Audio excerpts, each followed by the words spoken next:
শিবির করার আগ্রহটা কিভাবে জন্মালো? বিসমিল্লাহির রহমানির রহিম। ধন্যবাদ জানাচ্ছি আপনাকে। ইসলামী ছাত্র শিবিরের বিশেষ করে ২ টা ক্যাটেগরিতে ছাত্ররা মূলত ছাত্র শিবিরে আসে আমার অভিজ্ঞতা। ১ নম্বর হচ্ছে তার পরিবার থেকে দাওয়াতের মাধ্যমে অর্থাৎ বাবা হয়তো এই আন্দোলনের সাথে যুক্ত ছিল, তাদের মাধ্যমে আসে।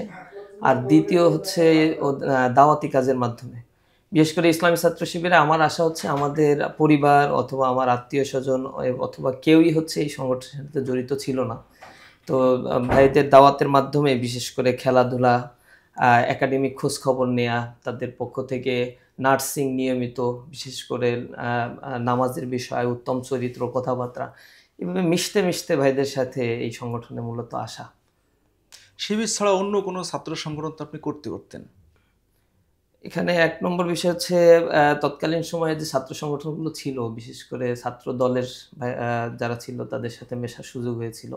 অথবা আ এখানে আ ছাত্র আন্দোলন যেটা ঈশা ছাত্র আন্দোলন, এদের সাথে মেশার সুযোগ হয়েছিল। সব মিলে বাছাই করে যুগের চাহিদার আলোকে ইসলামী আন্দোলনের যে ইনভাইটেশন এবং তাদের যে বিশ্বব্যাপী ইসলামী বিপ্লব উম্মাহের জন্য যে কাজগুলো ছাত্র শিবির যে কনসেপ্ট নিয়ে কাজ করে, আমার কাছে মনে হয়েছে কোরআন এবং সুন্নাহের আলোকে মাদ্রাসায় পড়ার কারণে এটা কম্প্যারিজন করে এটা আ মনে হয়েছে যে ইসলামী ছাত্র শিবির আমার জন্য বেটার। এবং আমি যেভাবে নিজেকে কোরআন পড়ে বুঝে ওন করতে পেরেছি, ইসলামী ছাত্র শিবির সেই আঙ্গিকে তার কর্মপদ্ধতিগুলো সাজিয়ে কাজ করে। আসলে অন্যান্য যে সংগঠন, বৃহত্তর যে সংগঠনগুলো জামাত ইসলাম বা বিএনপি তাদের একটা আয়ের উৎস আছে। কিন্তু শিবির তো একটা ছাত্র সংগঠন। শিবিরের আয়ের উৎসটা কি? শিবিরের আয়ের উৎস তার সংবিধানের মধ্যেই বলা আছে এবং স্পষ্টভাবে বলা আছে আমাদের আয়ের কয়েকটা উৎস হবে। এক হচ্ছে জনশক্তিদের যে কন্ট্রিবিউশন মাসিক ইয়ানাত যেটাকে বলি, এই বাইতুল মাল হবে আমাদের আয়ের উৎস। দ্বিতীয়ত হচ্ছে আমাদের যারা ভালোবাসে তারা একটা অংশ দান করেন। এই দানটা হচ্ছে ছাত্র শিবিরের আয়ের উৎস। এর বাইরে ইসলামী ছাত্র শিবির তার মনন মেধা দিয়ে চমৎকার, চমৎকার প্রকাশনা প্রতিষ্ঠা লগ্ন থেকে করে আসছে। এই প্রকাশনা বিক্রি করে ইসলামী ছাত্র শিবিরের কিছু আয় হয়। এই প্রকাশনার মুনাফাগুলোই হচ্ছে ইসলামী ছাত্র শিবিরের আয়ের মূল উৎস। বর্তমান সময়ে বা শিবির প্রতিষ্ঠিত হওয়ার পর থেকে শিবির সম্পর্কে আলোচনা যেমন আছে, সমালোচনা তেমনই আছে। তা দেখা যায় অনেক সময় সমালোচনা কম হয়, আলোচনাগুলো বেশি হয়। সেই ক্ষেত্রে শিবির সম্পর্কে একটু সমালোচনা বা আলোচনা আছে যে রক কাটে। এ সম্পর্কে অনেকেই অনেক মন্তব্য করছেন বা আপনাদের সংগঠন থেকে অনেকে এ বিষয়ে প্রতিবাদও করছেন। তা এই বিষয়টা আপনি কিভাবে দেখছেন? দেখেন এটাকে আমি এক্সাক্টলি দেখি হচ্ছে একটা রিউমার হিসেবে। ইসলামী আন্দোলনের শুরু থেকেই আ বিশেষ করে এই পৃথিবীর ইতিহাসগুলো বিশ্লেষণ করলেও দেখা যায় রাসূল করিম সাল্লাল্লাহু আলাইহি সাল্লামের পূর্বের নবী রাসূলদের ক্ষেত্রে এই ঘটনাগুলো ঘটেছে। বিশেষ করে রাসূলের ক্ষেত্রে যেটা হয়েছে, রাসূলের ক্ষেত্রে এমন একজন নবীকে তারা পাগল বলেছে যার উত্তরে আল্লাহ রাব্বুল আলামিনও সাক্ষ্য দিয়ে বলছেন ওমা সাহিবুকুম বিমাজনুন। দ্বিতীয়ত রাসূল করিম সাল্লাল্লাহু আলাইহি সাল্লামকে গণক বলা হচ্ছে। তাকে বলা হচ্ছে জাদুকর, যার উত্তরগুলো আল্লাহ রাসূল দিতেন না, মন খারাপ করতেন।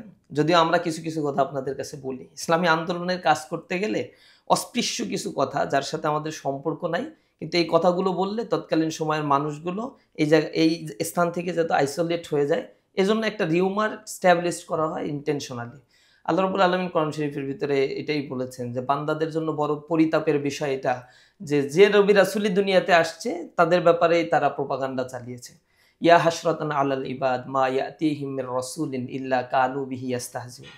এখানে একটা বিষয় আমরা স্পষ্টভাবে বলছি, বারবারই বলছি যে রক কাটার বাইরে আমাদের নামে আ প্রচলিত ছাত্র সংগঠন যাদের নামে যে অভিযোগগুলো চাঁদাবাজি, টেন্ডারবাজি, ধর্ষণ, ছিনতাই, খুন, গুম, বাণিজ্য, এরপর হচ্ছে মেয়েদের সাথে আ বা উন্মুক্ত ঘোরাফেরা করা, বিবাহ বহির্ভূত সম্পর্ক স্থাপন করা।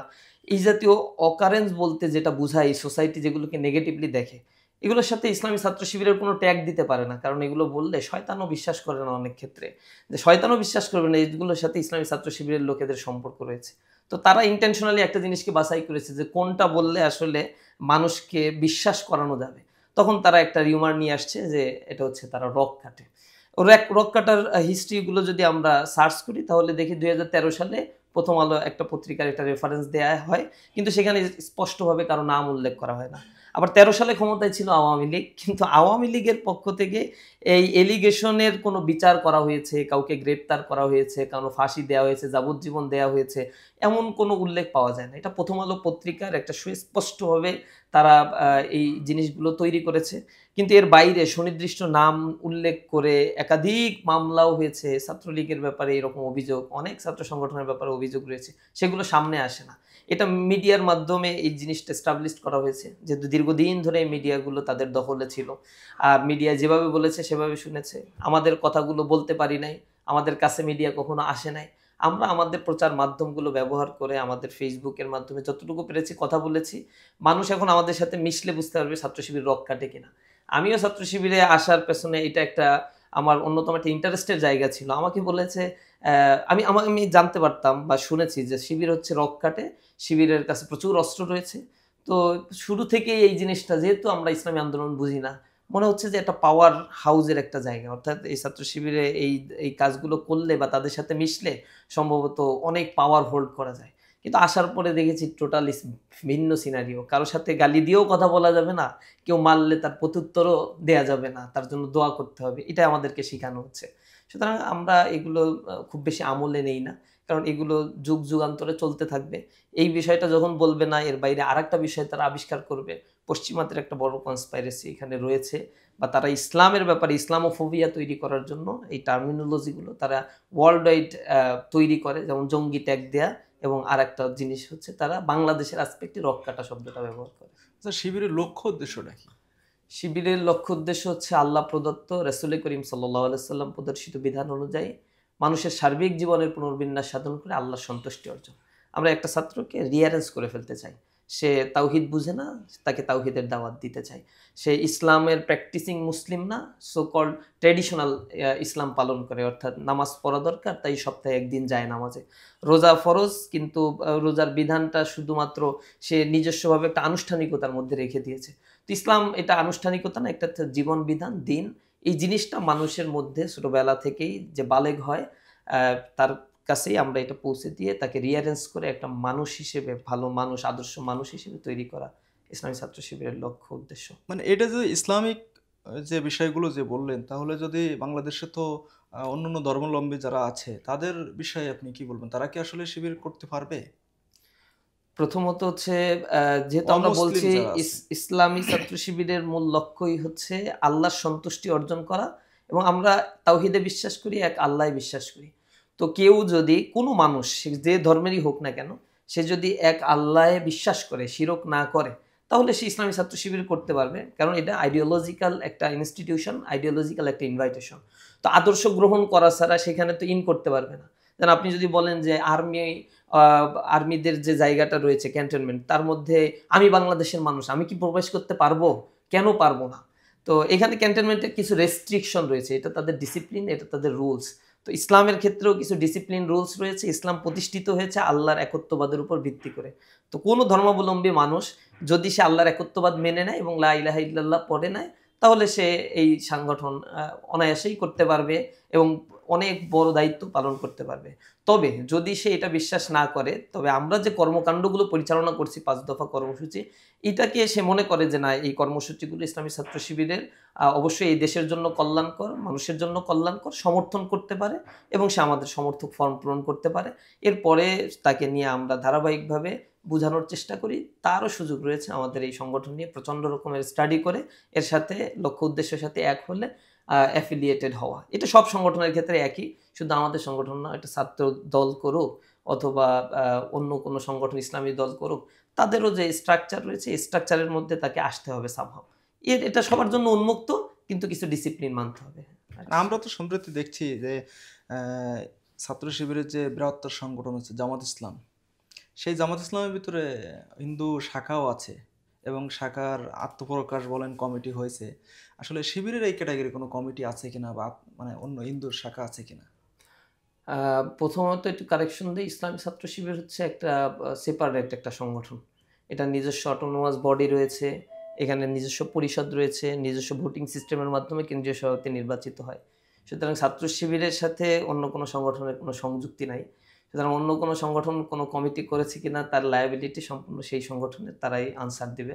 তবে ছাত্র শিবিরের অমুসলিম শাখা বলতে কোনো ধরনের কমিটি ইসলামী ছাত্র শিবিরের করা নেই।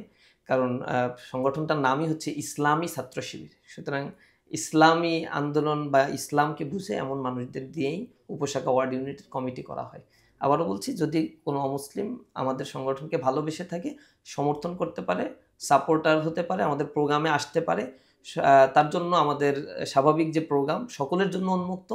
অমুসলিমদের অথবা অন্য ধর্মাবলম্বী সকল মানুষদের জন্যই আমাদের এই স্বাভাবিক প্রোগ্রাম উন্মুক্ত থাকে।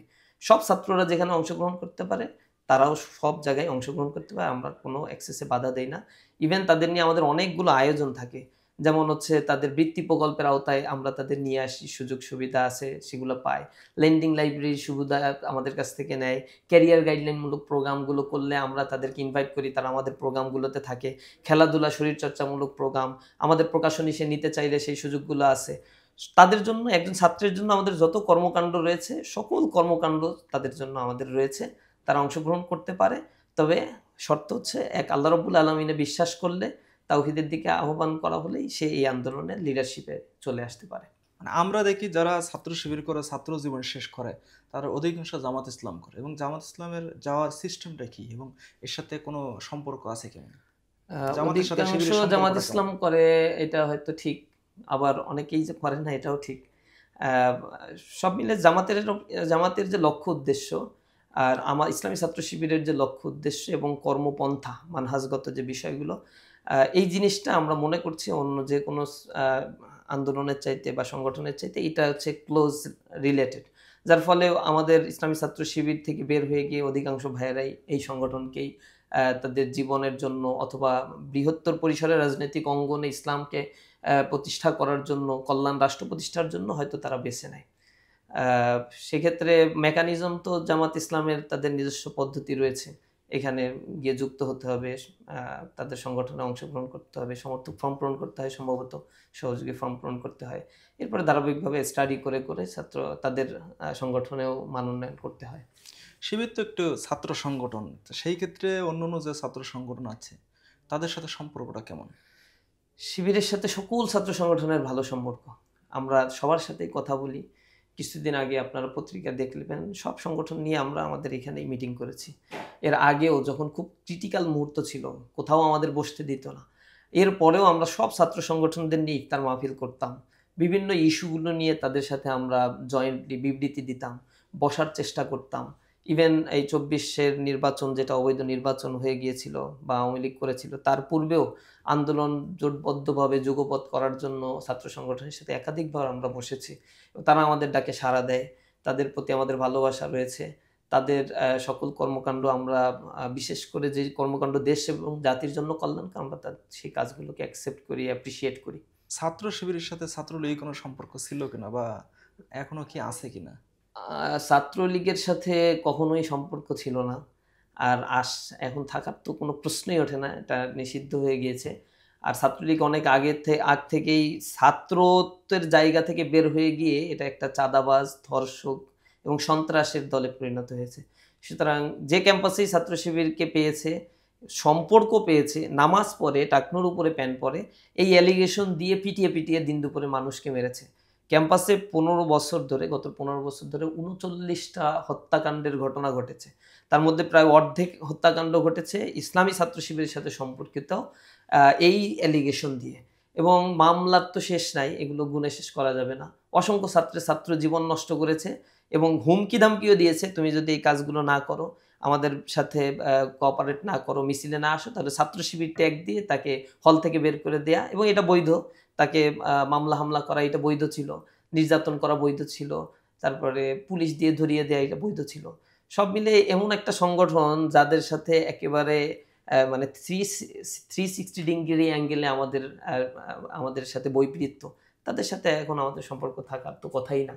আর বোধ করি এখন কোনো ছাত্র সংগঠনের সাথেই এই সন্ত্রাসী গোষ্ঠীর কোনো সম্পর্ক নাই।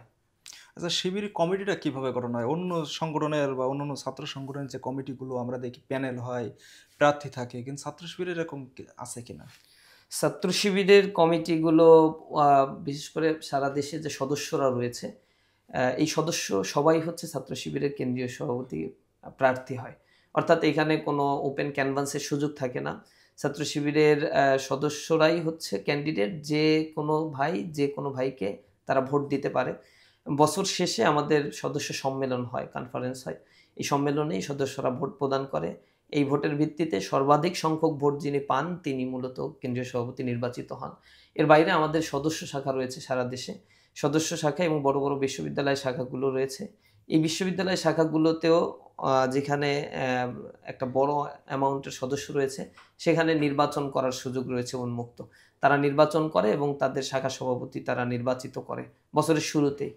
আর এর বাইরে হচ্ছে জেলা শাখার সভাপতিগুলো আমরা কার্যকরী পরিষদের পক্ষ থেকে মনোনয়ন প্রদান করে থাকি। ঢাকা বিশ্ববিদ্যালয় সম্প্রতি যে আলোচনা সমালোচনা যেগুলো হচ্ছে, যেগুলো শিবিরের কমিটি আত্মপ্রকাশ যে বিষয়টা, এইটা আপনি কিভাবে দেখছেন? না, এটা তো পজিটিভলি দেখছি। প্রতি বছরই কমিটি হয়।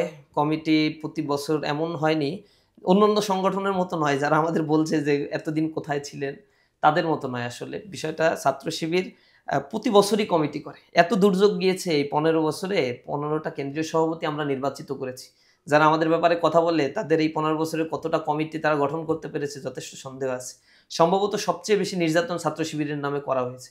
এবং আওয়ামী লীগ ঘুমাতে গেলে ছাত্র শিবিরকে স্বপ্নে দেখত। ঘুমালে, ঘুম থেকে উঠলে ছাত্র শিবির জগত, আবার ঘুমাতে গেলে ছাত্র শিবির, সারাদিন কাজ করলে এটা ছাত্র শিবির। কোনো কিছু দেশে ঘটার আগে তদন্ত বহির্ভূত ছাত্র শিবির এই কাজগুলো করেছে। এগুলো তাদের মুখরোচক একটা শব্দ ছিল। তো এর পরেও, এত কিছুর পরেও সকল সদস্য শাখায় প্রতি বছরের শুরুতেই আমাদের সেটআপ হয়েছে। ছাত্র শিবিরে ছাত্রদের সমাগম কখনোই কমেনি। এটা আল্লাহ রাব্বুল আলামিনের বড় নিয়ামত। আমরা সাহসিকতার সাথে এগিয়েছি। নির্যাতন হয়েছে।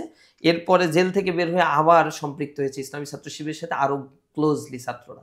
সুতরাং ঢাকা বিশ্ববিদ্যালয় কমিটি ছিল, জগন্নাথ বিশ্ববিদ্যালয় কমিটি ছিল, রাজশাহী বিশ্ববিদ্যালয় কমিটি ছিল, বড়, বড় বিশ্ববিদ্যালয় কমিটিগুলো ছিল আমাদের। আত্মপ্রকাশের ঘটনা হচ্ছে ৫ তারিখের পরে প্রেক্ষাপট তৈরি হয়েছে, যেখানে কেউ পরিচয় দিলে ইসলামী ছাত্র শিবিরের, তার নামে আর মামলা হচ্ছে না। তাকে গুম করা হচ্ছে না, তাকে হত্যা করা হচ্ছে না, তাকে ছিনতাই করা হচ্ছে না। তো এই কারণে ইসলামী ছাত্র শিবির তার কমিটি প্রকাশ করছে, নামগুলো জানিয়ে দিচ্ছে। এই কমিটি এমন না যে ৫ তারিখের পরেই প্রকাশ করা হয়েছে বা ৫ তারিখের পরে সেটআপ দেওয়া হয়েছে। কিছু কমিটি বছরের শুরু থেকে আমাদের কমিটিগুলো মূলত দেয়া হয়ে থাকে সব বিশ্ববিদ্যালয়ে ধারাবাহিকভাবে।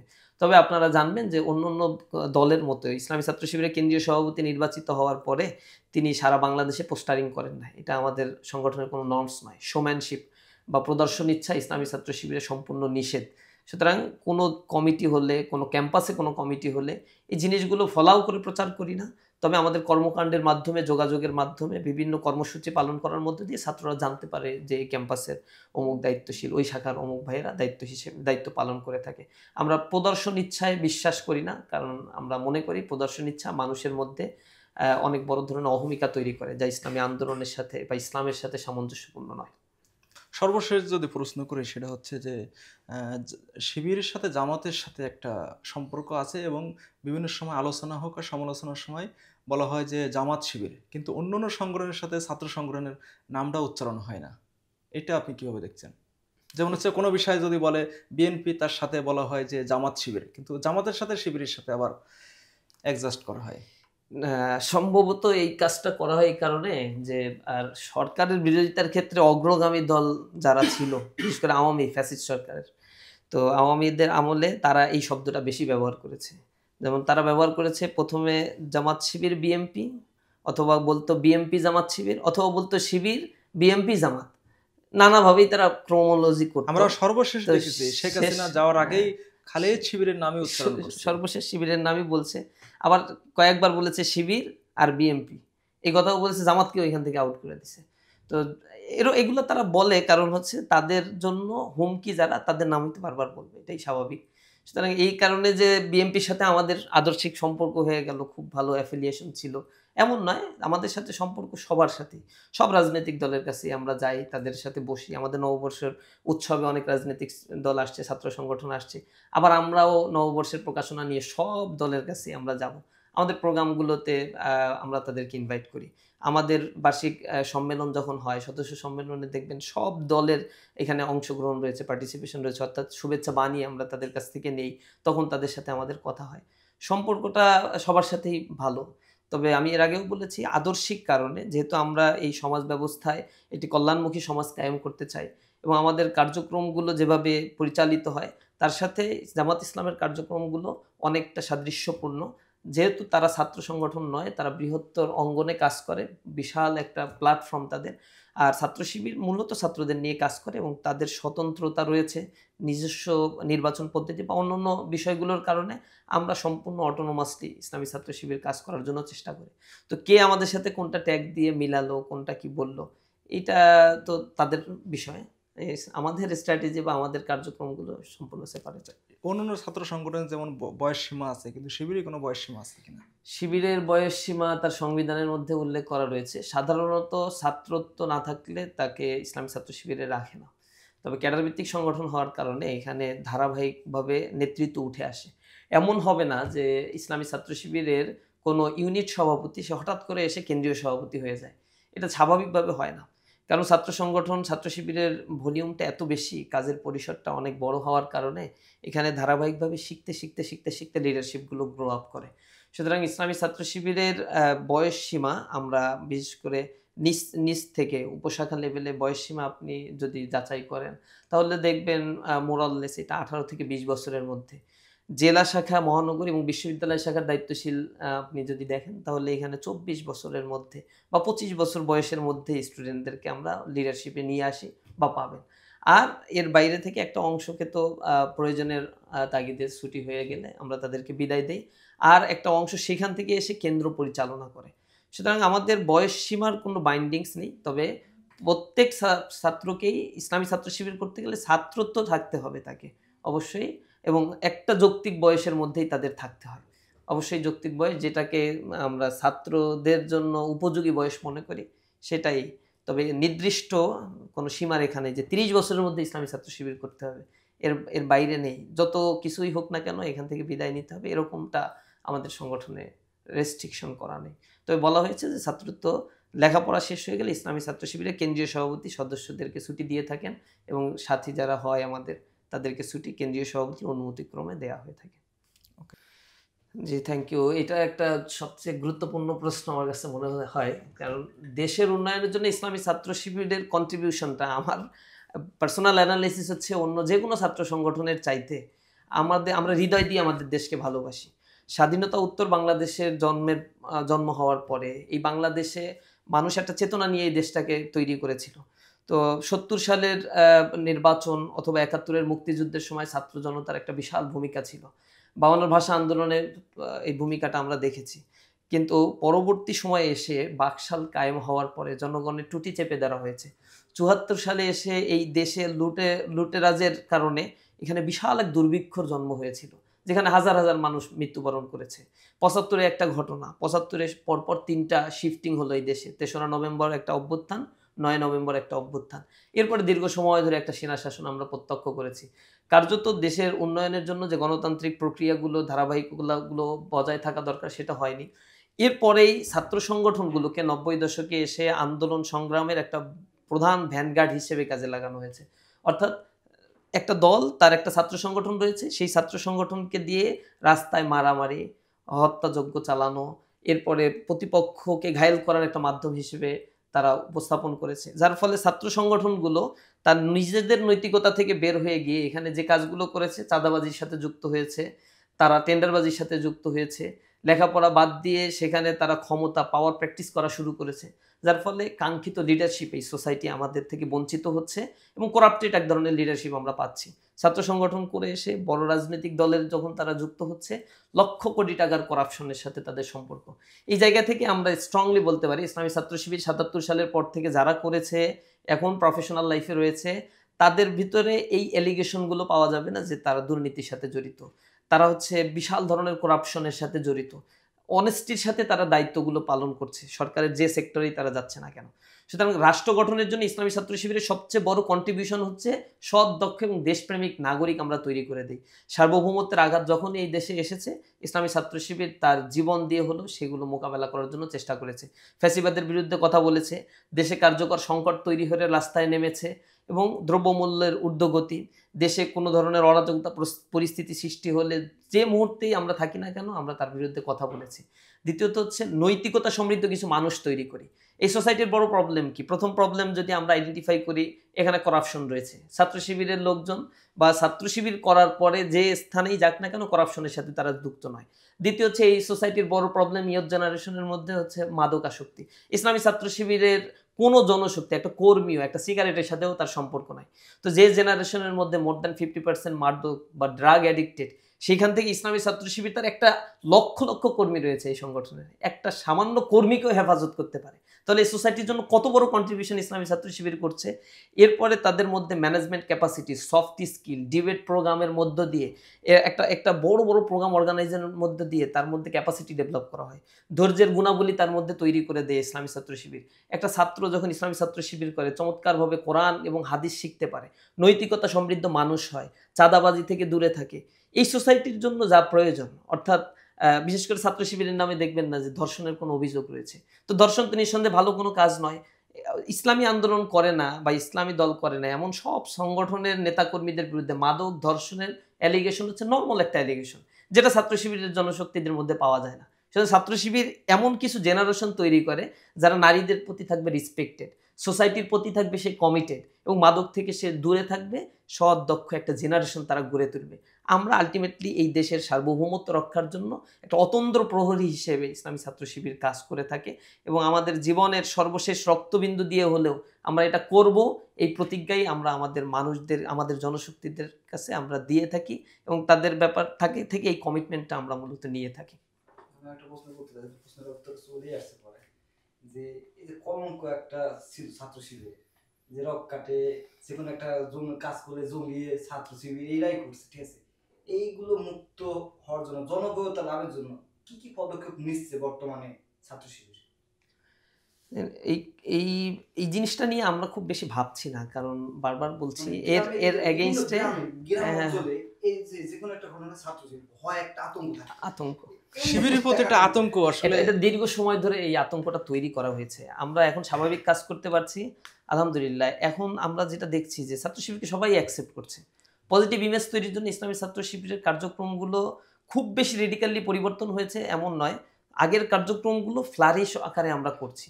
যেমন আমরা ছাত্রদের লেন্ডিং লাইব্রেরি তৈরি করে দিই, তাদের জন্য পাঠাগার তৈরি করে দিই, ছাত্র কল্যাণমূলক সমাজসেবামূলক কাজ করি, আইনি সহায়তা তাদের জন্য প্রদান করে থাকি, তাদের জন্য ইউনিটে মসজিদে মসজিদে আমরা সেখানে কোরআন শিক্ষার ব্যবস্থাগুলো করে থাকি, তাদের ক্যারিয়ার গাইডলাইনমূলক প্রোগ্রাম করে থাকি। বিদেশি উচ্চশিক্ষার জন্য যদি কেউ যেতে চায় তার গাইডলাইন প্রদান করা এবং বিদেশে যাওয়ার আগ পর্যন্ত কি করতে হবে সকল প্রকার ধারাবাহিক সহযোগিতা তাকে দিয়ে থাকি।